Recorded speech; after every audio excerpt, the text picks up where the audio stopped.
Fantastic. Well, we're recording now, and over to you. Thank you, Tracy. It is the 22nd of December 2020. COVID lockdown. Lovely to chat with you. What a year it's been, huh? So I'm joined this morning by a really interesting gentleman. He's my financial advisor, Browne. Thank you so much for joining me this morning and having a bit of a chat. Happy to be here. Coming to the end of a very strange year, and I was reading one of your articles the other day, and I'm going to quote this because when I came across it, it was one of those quotes that I had to sit back and kind of drink a coffee and have a deeper think about what you had said, and it sparked in me a need to have a conversation about this quote, which has then led to some really interesting conundrums, I guess you could say, that it's raised for me. So the quote that started all of this for me was, while the financial services industry is in a political, regulatory and procedural turmoil with losses of income, business and lives to advisor suicide, we can't emphasize that enough. I go on. Does the persistent cloud of uncertainty and depression threaten to choke what is left of the hope for a better future? Now, Drew's my financial advisor. He's from Sapience Financial. He's a specialty financial advisor with 20 plus years experience. Drew, that's a powerful phrase that you've written there. Let's start off with, how do you manage business life in a crisis? I think the first thing, Tracy, is the need for absolute honesty and transparency in where we're at.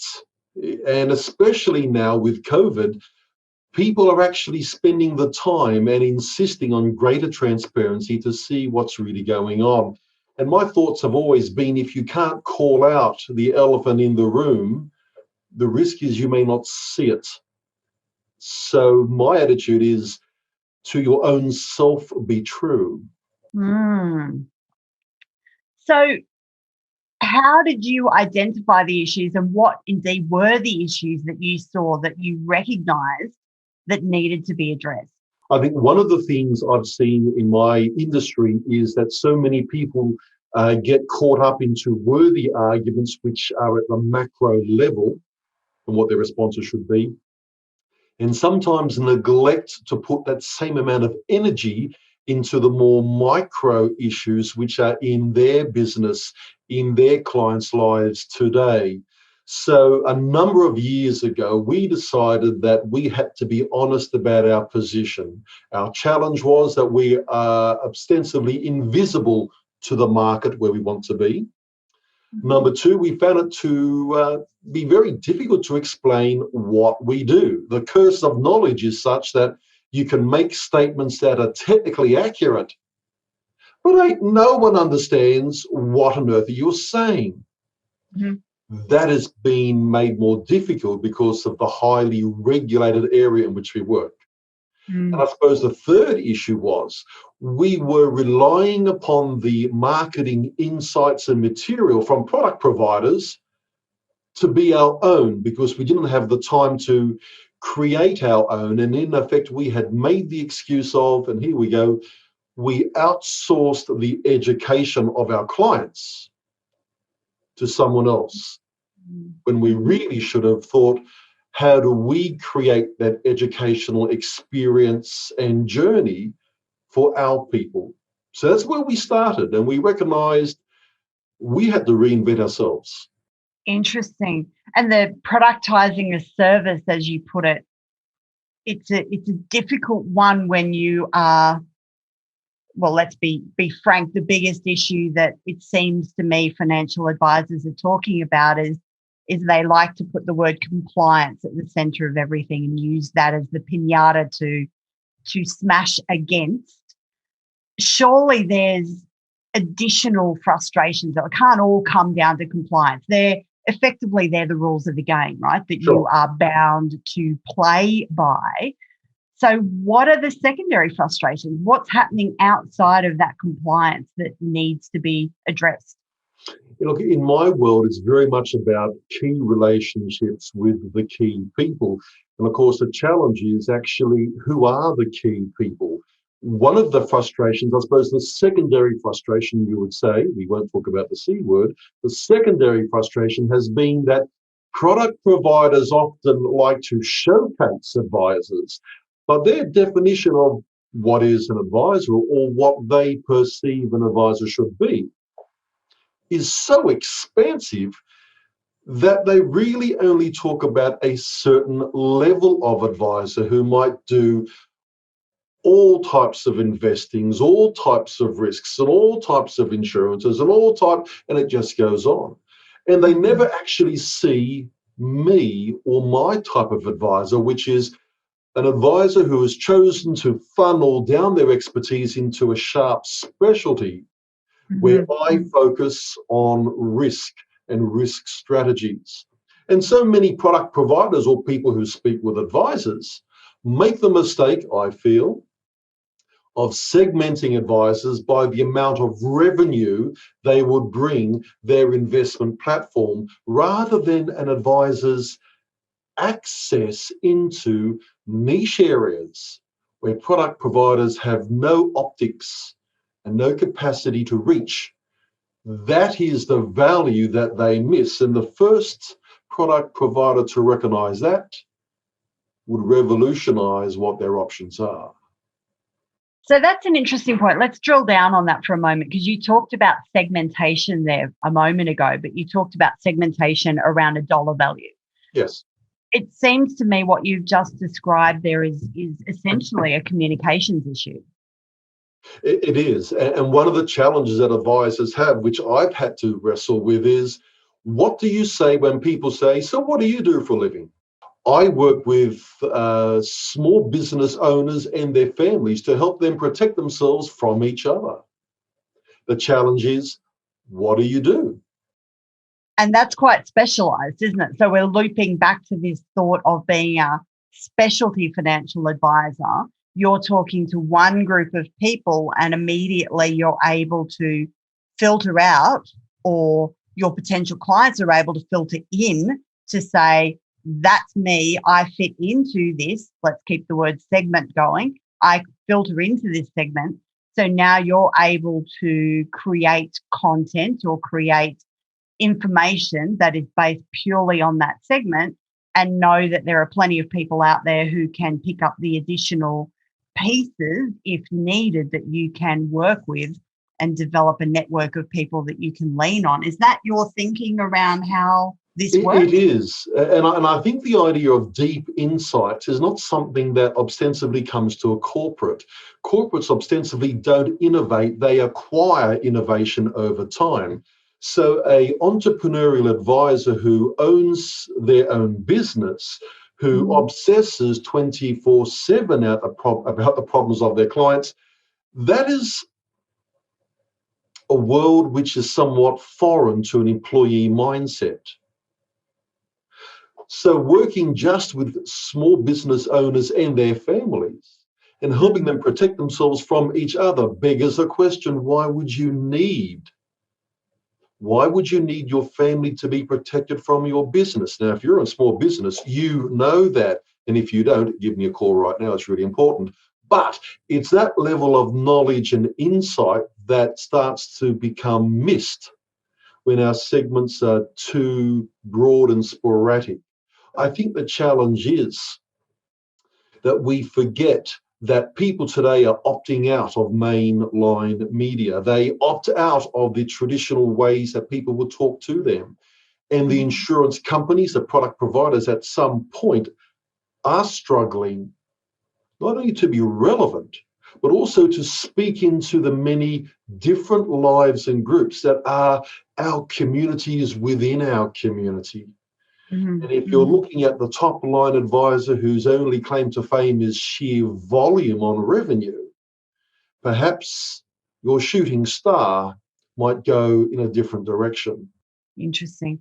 To reach that understanding after 20 plus years in the industry, my suspicion would be that you have tried a few things over the time that haven't necessarily worked. Oh my gosh, I have tried too many things over the time.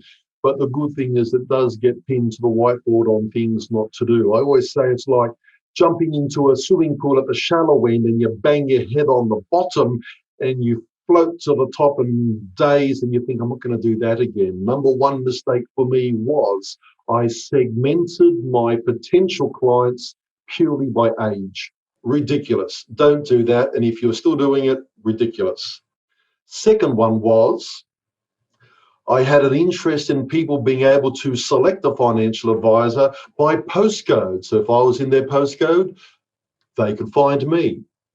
How crazy is that?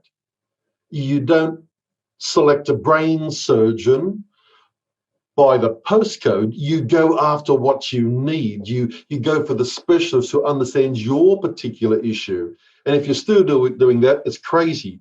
In fact, I've been told that some professional industry bodies, their sole claim to fame is providing a find an advisor by postcode service. I think that really is a commoditized way of thinking. And it's not worthy of a successful future advice. So I've done age-based customer segmentation. Don't do that. I've done postcode location, Google Maps. Don't do that. I have relied upon external people to educate my clients. Don't do that. And I've relied heavily on the marketing ideas and insights of product providers. And I ended up talking to everyone and thereby talking to no one. That's an interesting phrase, isn't it? You're talking to everyone, but you're talking to no one. Yeah. And I think that's the problem we face. And that's an industry as a whole, though, isn't it? It seems to be advisors I speak to, it's almost, throw a data to board and I can help you with that. But the level of thinking, of understanding, of walking in the shoes of that client is only ever going to be shin deep. Whereas now you've chosen the small business industry. Indeed, you're a small business person yourself. And who would not understand better the problems that a small business operator faces. And look, to take your point further, I think the challenge has always been this, that when we speak to everyone, we think it's a personal communication issue that we need to address about that speaking, when really it's a targeting issue. Because if you're not true to yourself, if you can't explain what do you do for a job, what do you sell, who do you sell it to, how do you deliver that, how do you market and sell and deliver to your clients, your friends and supporters, and provide an on-ramp for that. If you don't have that personal understanding yourself, you can't communicate that with transparency and authenticity. Sometimes the challenge is this. People come to me to say, Drew, how do we market to or speak to XYZ community? And they become a little nonplussed when I say, it's really about you understanding first yourself. What do you do? Who do you sell to? Who don't you sell to? What's your philosophy about your process? Because it can't just be about money and a product if there's no guiding philosophy behind that. Perhaps you're in the wrong industry, or you need to go find something else that is more shallow. People today are very particular about their money and their time, and they are demanding more from their brands. In the same way, I demand more from my suppliers and my supply chain. Transparency and authenticity and honesty are the rules for the game. If you can't hit those three, you're not in the game. But when it comes to communication, the people who are true to themselves the most have gone through that process and learnt more about how to bring their authentic selves to the table and how to bring that relationship to the table so a client can decide if they want to make your brand part of their personal brand. The key word for me in what you just described, relationships. It is. It comes down to being willing to invest the time and energy in building a relationship, in understanding those people, in understanding the broader community behind those clients, in order to communicate in a way to them that is authentic, that is transparent. Is that your thinking? Is that how you're developing the special? Because I think the challenge is, if we don't see our clients for who they are, they extrapolate that we don't care about them. And maybe if you don't understand your clients to that level, you don't care about them. Maybe that is the truth that you need to embrace yourself, to say, I've seen them more as a commercial component rather than a person that I serve. So if you don't understand, if you don't seek to understand, and in so doing understand how you relate or don't relate to them, you cannot bring that authenticity. And people aren't silly. We pick up what other people think about us, or what we perceive they may think about us. And the issues of stigma and discrimination, or ickiness, whatever you want to call it, goes out before us. 80% of the selling conversation occurs before I even turn up. People want to know what Google says about me, what my philosophy is. Do I have a philosophy? Where I'm turning up in the community.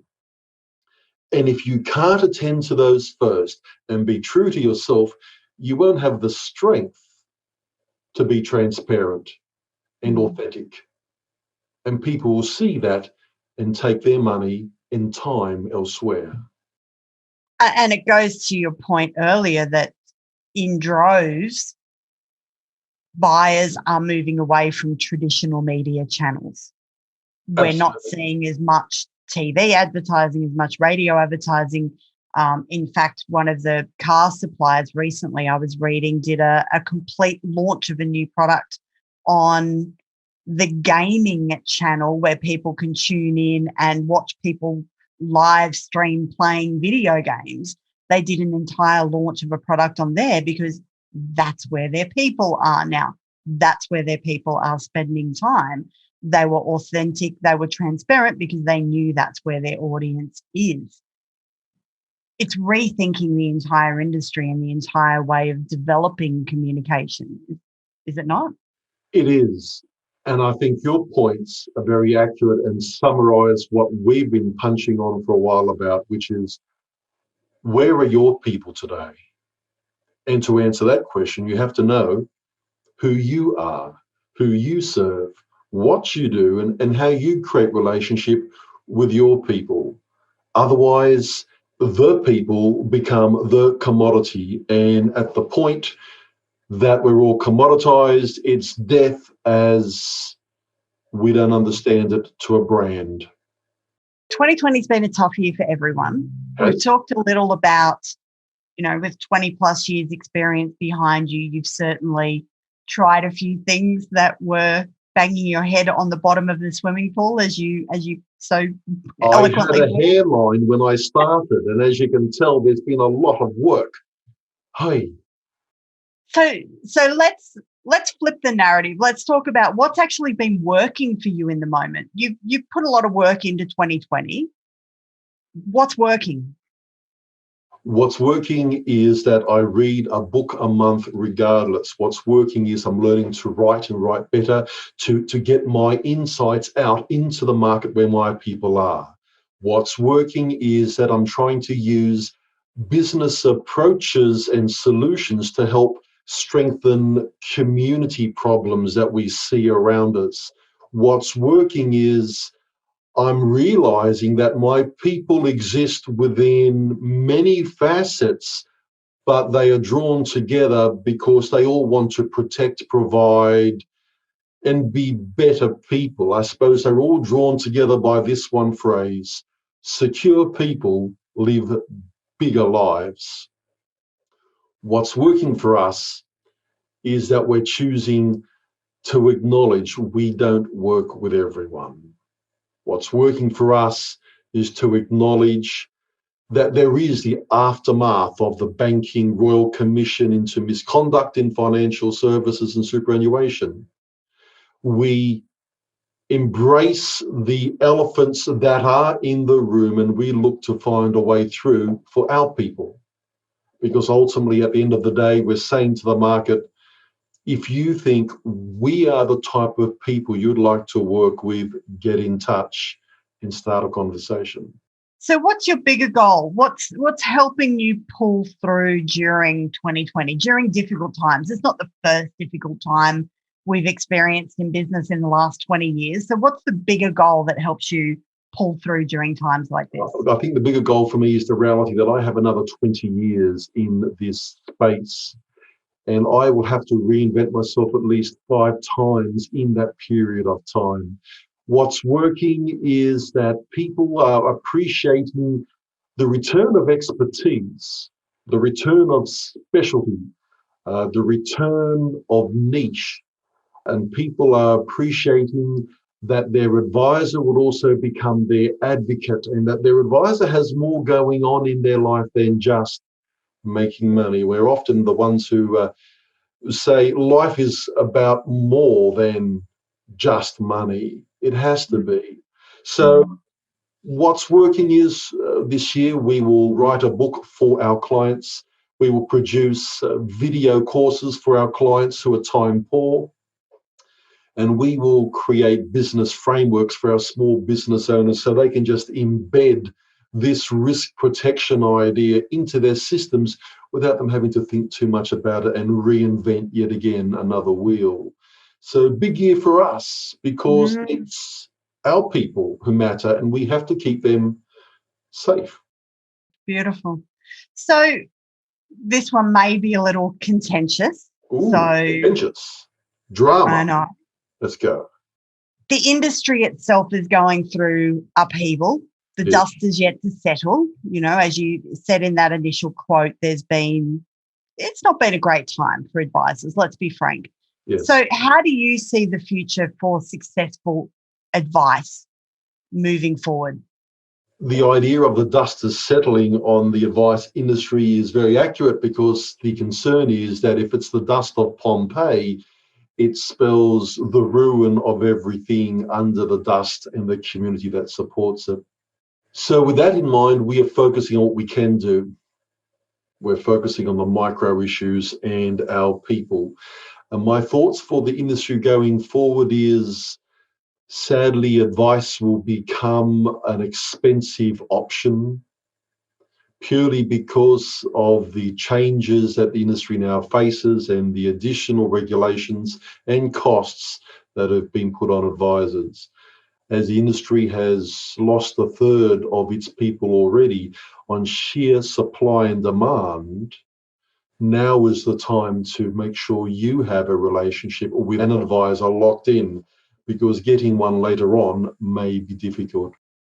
I think the future of advice is the return of specialty, the honor of niche, and the reality that product providers will require access to advisors who can open up new areas otherwise hidden and invisible to them. The future is the advisors hold the distribution in a way that perhaps people don't yet understand. And the advisors will be the key people of influence that will help their people navigate through the increasingly complex life that is Australian financial services. There was a piece that the UN was talking about around human rights and the part the financial services plays in empowering and discriminating against people. And I know you and I had a bit of a conversation about this a few weeks ago and the growing issue that future advisors need to be across. Do you want to talk a little bit about what your thoughts were around that? If you can remember, I know it was a few weeks ago that we had this conversation and it was probably part of something bigger that you and I were talking about, but to me, it really relates and really resonates to what you're talking about here. Can you remember what we were talking about then? I think we need to be aware that the UN has talked about many things, but to their credit, they've also said that we recognize that financial stability and access to financial advice and appropriate financial services is actually one of the stabilizers of any community. And to deny access to people in that community is wrong. In fact, it's stigma, it's actually discrimination. And sadly, this is where our communication and our own biases, known and unknown, often get in the way of our communicating with our communities. The UN has been very clear to say financial advice and financial services are tagged to good human rights. And for companies not to attend to that and to allow that key element of our democratic culture to be misused or to be hidden or twisted is actually an abuse of the right of people to good advice and access to good advice. And that's really important. The rise of conscious consumerism, whether that be through B Corps or something similar, it's not new, but it certainly has gained traction over the last 5 years, and it's already here. I have clients who select their product providers based upon an ethical overlay of what they require. Not to attend to that is to miss where my people are and what my people want from their brand. And we're certainly seeing it throughout industries, aren't we? Patagonia is going through the roof in terms of support because of their stance on conscious consumerism. We're seeing the fashion industry completely redevelop what their understanding of fashion is, moving more towards sustainable fashion as opposed to this fast fashion that we've all become so used to over the last few years. So it stands to reason that as this wave of conscious consumerism rolls through, financial advice may as well be ahead of the curve because it's going to either land on them like a tidal wave or they can surf it to the shore with the support of their particular segments of communities that they wish to support. Absolutely.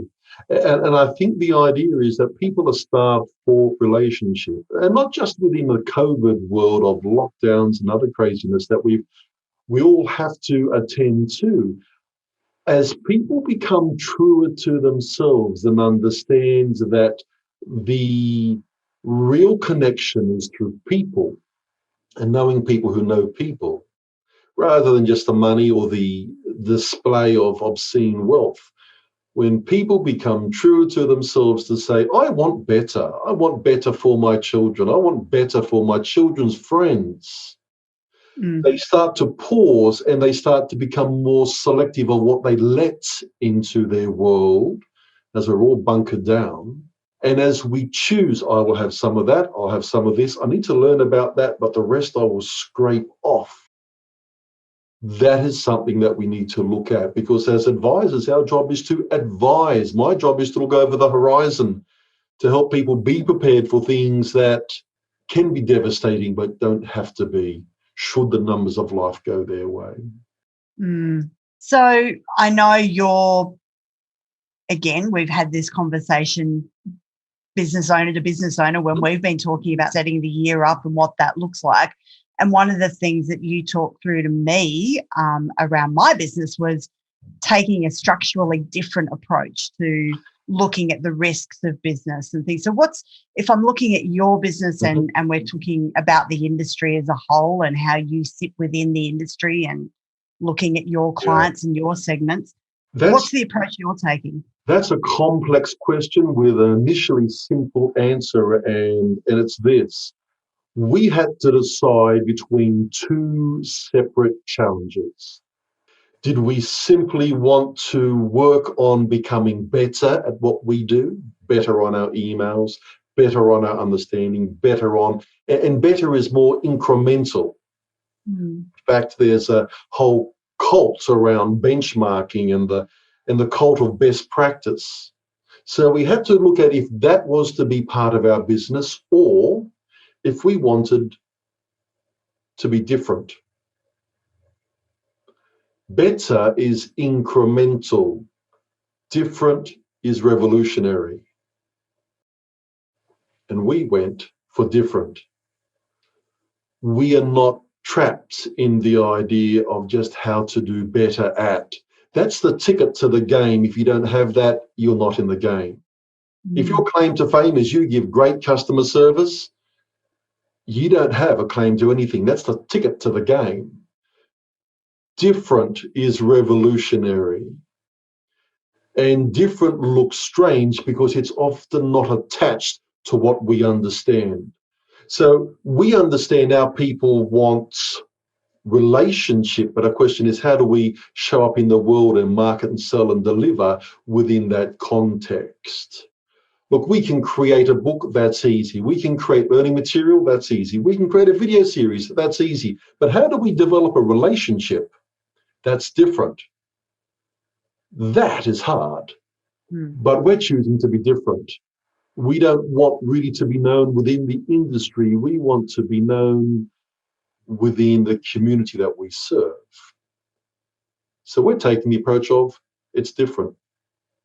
And that looks different, understandably, depending upon who your people are.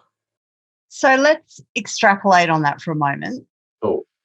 If you needed to redesign your business today from the ground up, let's say 2020, we're just different. You decide that you need to redesign again, reinvent. Where do you start? What does that look like? First of all, I would seek out good quality mentors from outside my industry. Because first, I am in business. Secondly, I'm in a business that specializes in financial advice and financial services. Then I would look at how do I become more distinctive within my people's world and thereby increase my visibility. Then I would look about how do I show up in the world and use my authority and insights to give back to the broader community in a useful way. And then I would seek colleagues and peers of like-minded persuasion that I could interact with along the journey. I would also make sure that I recognized as an entrepreneurial self-employed financial advisor, I see the world different. So thereby the people I take advice from would also have to see the world differently.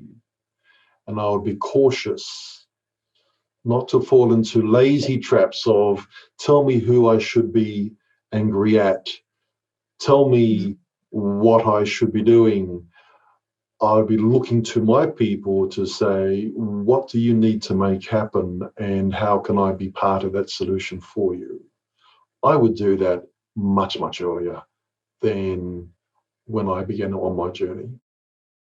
I see that with the work that you're doing now with your business owners. That's how I came to connect with you. I read your blogs. I identified with the commentary. Your communication spoke to me as a business owner. Right. One of the things I really appreciated that I've not seen with other advisors is you don't sell the commodity. So, for example, our commodity is life insurance, but the product that you sell me is absolute privacy. How has that thinking developed over the 20 years?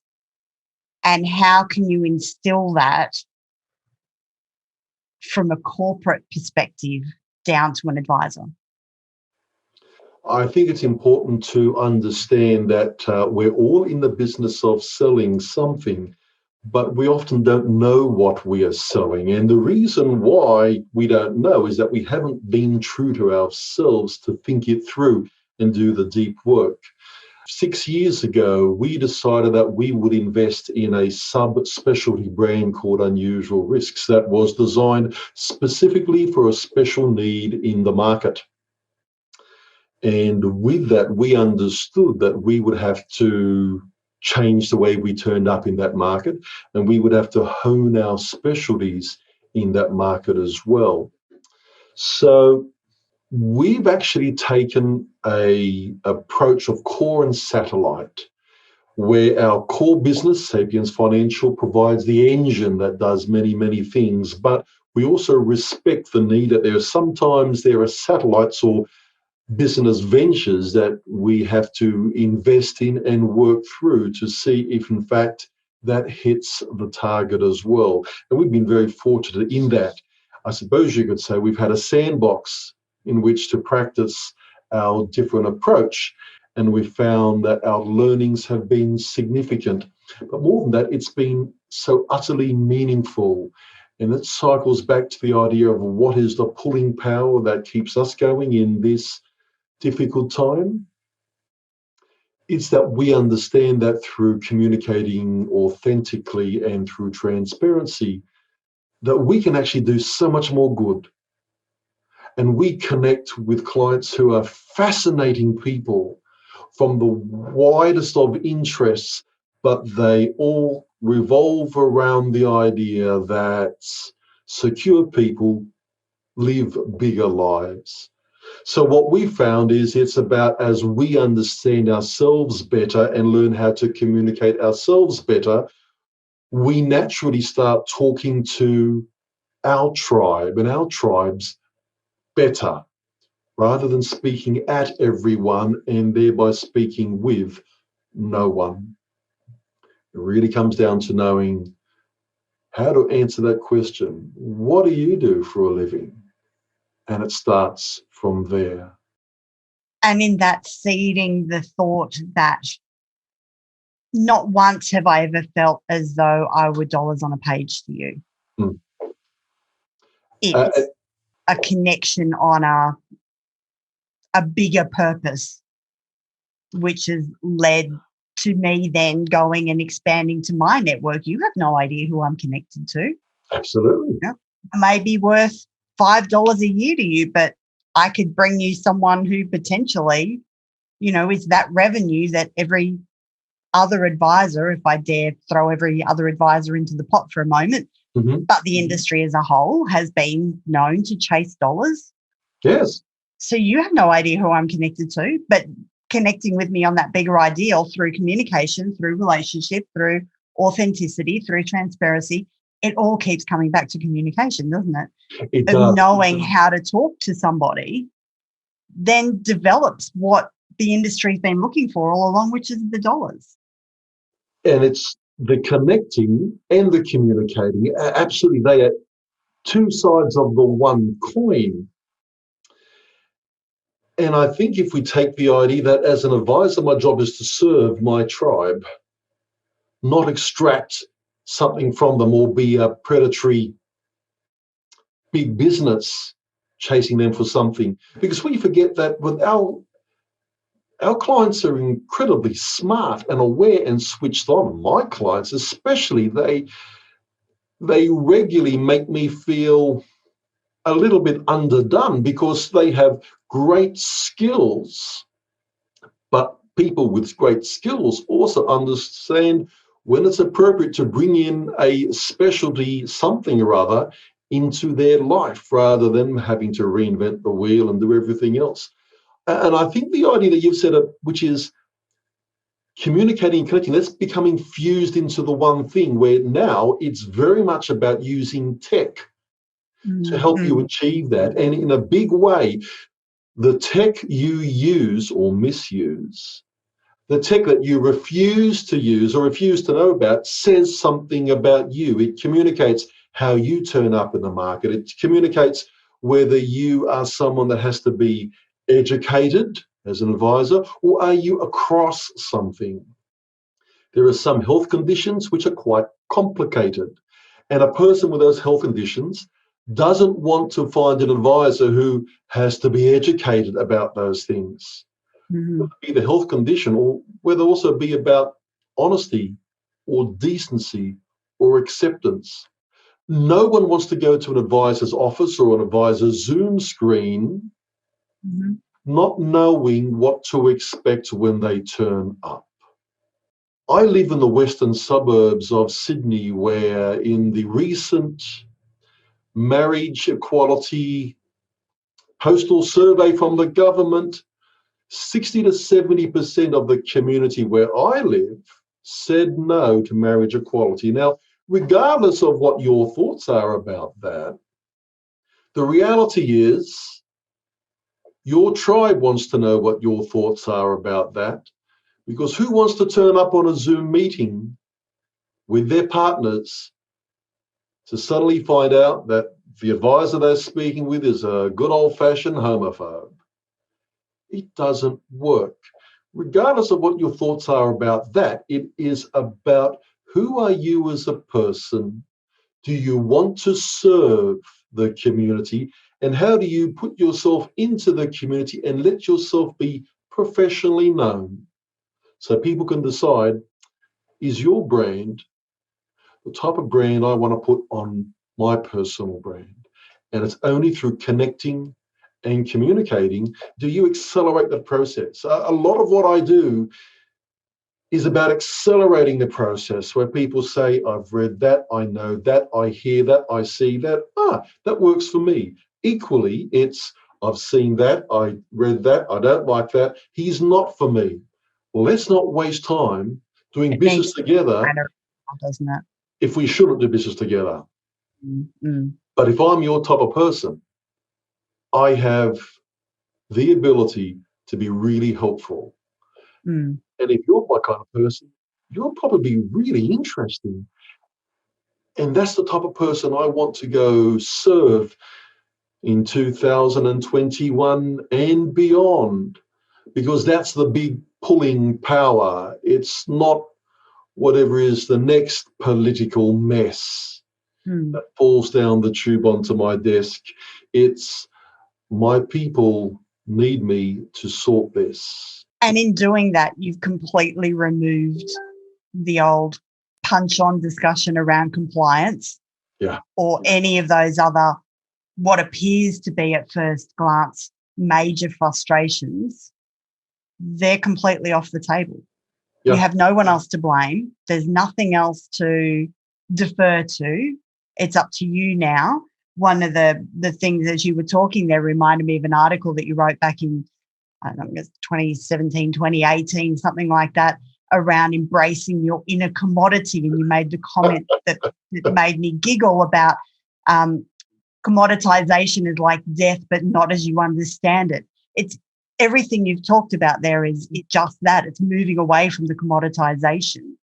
Absolutely. And for people who are brave enough to go Google those things on the 10th page of Google, embracing your inner commodity is something we all have to attend to at some point.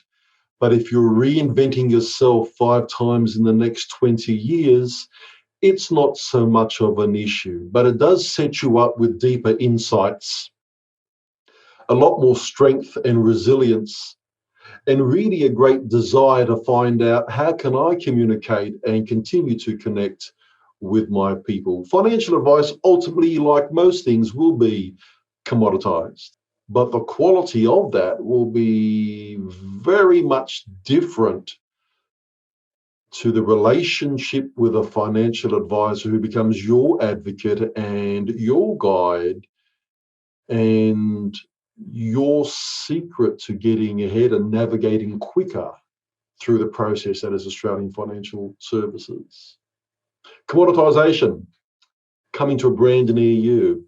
And if you haven't seen it or thought about it, you're already behind. So embrace your inner commodity. You know you want to. Now, I'm mindful of time, because initially we said that this was going to be a 10-minute chat, but it's turned out to be, as always, far more interesting, and the rabbit holes we get to go down are worth burrowing. So hang in there. We're getting towards the end of the questions, but I feel as though I don't want to stop yet, is what I'm kind of saying. I am press on, because these things are really important, because behind these businesses, there are people, there are futures, This is really important to get right, and no one ever tells you this, and that's a shame.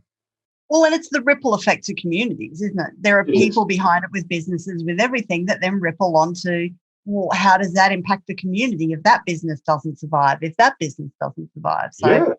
I'm glad you're able and willing, thank you, to continue, because this is a little longer than we first planned. All right. So Ask some hard questions, and I will see how I go. careful what you wish for. What's the yeah. biggest risk to the future of successful advice in terms of the business that you can affect? The biggest risk. Probably more than one, but let's think about that. So the biggest risk to the future, and I'm talking about successful, future advice. And how can you affect it? I mean, things are going to happen, as they always do, that are out of our control. I'm talking about what you can affect. I think the biggest risk is a connection and a communication risk. If we lose that coin, we lose the conduit into people. As our community continues to opt out of traditional communication methods, as people start to enjoy more specialized pursuits or interests or games or shows, the battle for their eyeballs, for their attention is really the next battle. And you can no longer shock them into action. You can't threaten them into action. You can't bribe them into action. You have to have a meaning in their life. So I think the next What's my challenge return is, for giving you attention? yeah, if we lose the communication and connection piece, we have lost access. And to lose access to the very people who need us most is a tragedy. And that's where it comes down to us to say, how do I show up and continue to show up in the lives and the communities of people that matter to me? That is the thing. As people bunker down, you have to find a way to go with them on that journey. The next question I have for you is particularly around the corporates. Okay. The licensees of the world, the people that you show up to access your products. How would you respond to a product supplier statement that this approach is too far in the possible future to need to address today? I think the reality is what we're talking about arrived 5 years ago. And if your scouts, if your marketing people, if your people haven't picked that up, that alien arrived 5 years ago and has already set itself up in the lives of our community. If you haven't seen that, you need to go get yourself some new marketing people. I think the challenge is that the world is already specialized. The world is already highly segmented. There are already communities within communities. And if you don't see that, the trouble is you can't access that. It also says something about you that if you don't see it, you don't value it. And my money and my time is too valuable to give to brands that don't see me, that don't value me, and who don't value my people and my tribe. So if you don't see that as having arrived 5 years ago, that need is already here. You've really got a long way to catch up if you can.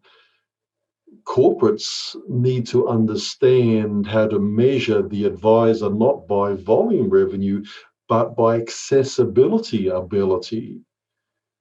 That may be the only way you can continue to actually show up with relevance in the areas in the communities that are more important than what you So say that again, see. because I think if there was a corporate listening to this, and we hope they do, that statement could change the way they show up and do business. So repeat that for me. It was something around stop segmenting around advisor dollar value. I think this is a hot potato, but let's throw it. Let's recognize it. If you only see people as representing a dollar value, and you only give your attention to the highest dollar earners, you may miss the very thing that you need, which is accessibility into areas that you cannot see.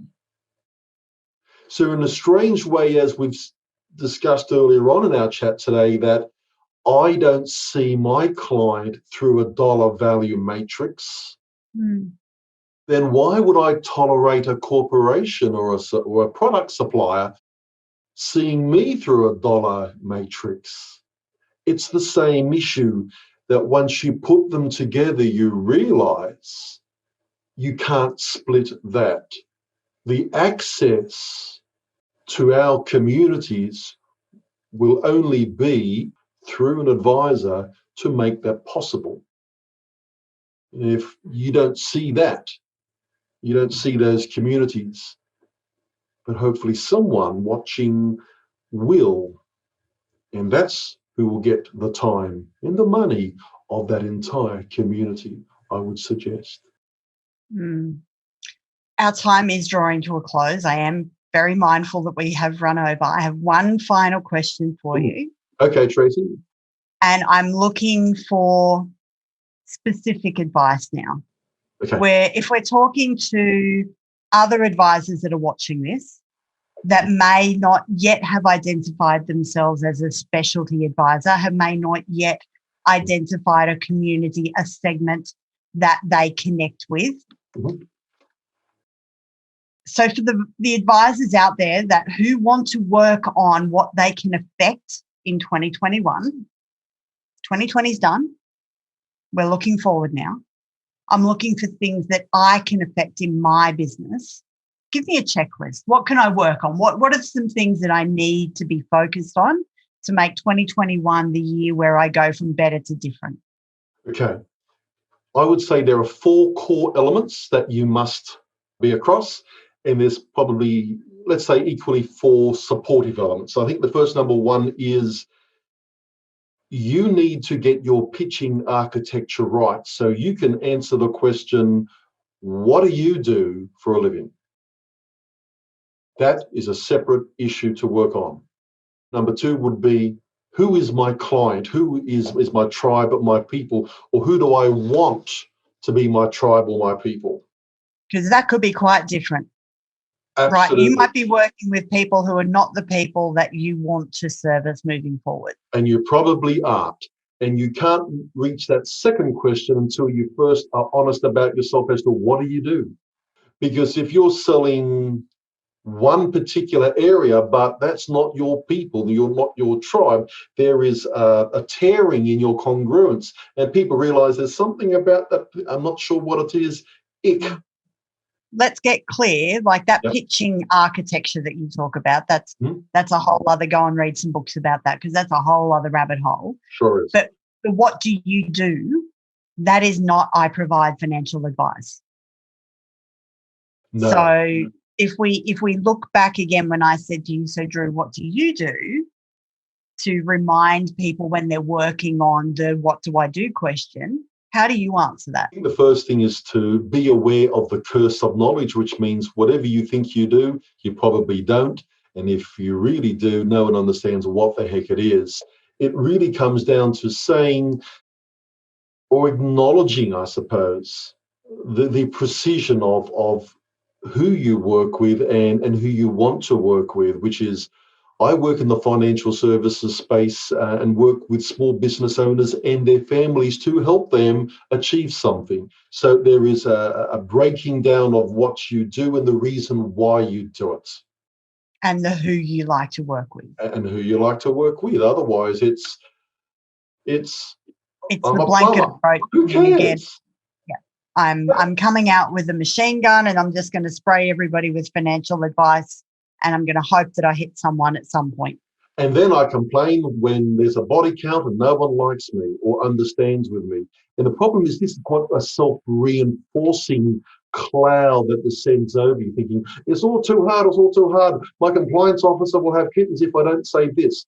You have to tease this apart and get an architecture on how you pitch or show up in a conversation with someone. And the curse of knowledge will beat you down every time if you want to be technically accurate rather than communicative. So number one, you need to get your pitch happening, and you need to be working on that, and that will change all the time. It's about understanding who is your client or who should be your client and who is not your client, and age-based segmentations. If that's what you're doing, toss that. That ain't going to work. Then look at the idea of what is a product you sell, and the commodity and the product might be two different things. I sell ultimately privacy, and with that, you get life insurance. Start thinking about productizing the service. It is quite interesting of what is the end result? What is the thing that the client walk away with? What do they want on the other side of that transaction? Is it a life insurance policy? No. It's security and certainty that if something happens and the numbers of life hit them, they're sorted and there's someone with them. So pitch, number one, who you're working with. Number two, number three, your product and service. Number four has to be, what's your authority? And if you're in my space, you have to realize everyone is smart. So the degree you have, or how many degrees you have, is no longer sufficient. Toss that. Now, for those of you who have actually now grabbed your hearts and found, what do you mean I'm tossing? The reality is people don't really care too much about how degreed up you are. It's about, can you create a solution for their problem? And that's a really key thing. And with that, the authority comes from the profile you have in the community, in your digital assets, what you write, your website. All these things have to be helpful for a client. So those four things work really well, but the next four are supportive of that. You can't do those fours without, I suppose you'd say, to create resources, the idea that you would write articles once and use them multiple times. You might write an entire booklet about a particular thing, about what happens when you win the lottery, what are the emotional problems and things like that that occur. And I then think the idea is, what's your claim to fame? What do you specialize in? Because if you don't specialize in, well, why am I talking to you? Might sound rude, but that's really it.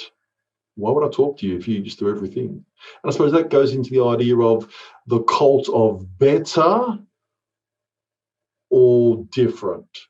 And you need to work out on what side of that fence you're going to stand and take your business. If it's all about, we want to just focus on what we can control and do better, hoping that someone will rescue us and come for us, that's not a business mindset, is it? And once your clients realize that that's your mindset, just hang on, someone's coming. Don't know who, don't know what. Once they realize that that is the extent of your depth, they will realize that's the extent of your depth. It's time to say, I got to do this different. And all of that, as it unpacks, it relies upon the first four elements. That is the only future that is available, because that's different. It's revolutionary. It's not just better, which is just evolutionary. So we have number one, what do I do? Yep. Number two, who's my client? Yep. Or who should be? Yep. Number three, what's the product or commodity that I sell? Yep. And it's not life insurance. What's my authority? Number four. Yep. Mm-hmm. And then we have the things that pin it all together and build the business. The support, so we've got, what are my digital assets? What are my resources? What's my website look like? What have I got social media in place? Am I writing blogs? Am I creating videos? What are the digital assets? Yes. What's my claim to fame? How do I sell, or how do I market, or how do I deliver the product? Yes. And what's my strategy? Is it doing better or is it becoming different? And it has to be a strategy. Absolutely. And it has to be a strategy. So the question I ask my colleagues is, what strategy are you following? Because in the same way with my clients, it's, well, which strategy do you have? Everything is time-based, budget-based. The reality is you can't just tick off the boxes and hope that it's sufficient to get you where you want to go. You have to follow a strategy and help you work through this mess. It's got to be a strategy driven. It can't be just a product and a tick box. And of course, it always comes back to, how do you communicate? How do you have relationships? How do you show up with authenticity? It really starts with you and goes out to your people. It can't be a top-down idea of just use these magic words and it will magically happen. That is not a business approach. That might be an employee approach, not a sustainable business approach. That's what I would do, and that's what I would recommend for advisors looking at their 2021 and where they have to start their journey again. I'm going to loop you back to what you said at the start of our conversation. Ooh. You quoted from Hamlet, "Thy own self be true." Yeah. Clearly, there's no progress without honesty, whether it's in your own business or professional life or personal life, even around you. Yes. So my hope, like the inadvertent death of Shakespeare's character Polonius, who was caught in the crossfire, that it doesn't become the trigger of the eventual downfall of financial advice being accessible to all Australians. I'm grateful to have connected with Sapience and to connected with you many moons ago. You're not going anywhere as far as I'm concerned. So looking to the future, I'm encouraged by the vision and by the effects that Drew brings to the industry. For me, Drew is a financial advisor who's looking to make a difference, not be better, to make a difference in the world of his clients, his friends, and his supporters, to protect, to make safe, and to create a better future. So, Drew Browne, indeed, to thy own self be true. Drew and his team are the power behind Sapience Financial, and they have, as we've mentioned through the conversation, some specialist satellite brands. One of them to have a look at that is really very special in the marketplace is Unusual Risks Insured. Drew Browne, thank you so much for the extended conversation today. To thy own self be true. May this year be more predictable than last year for us all.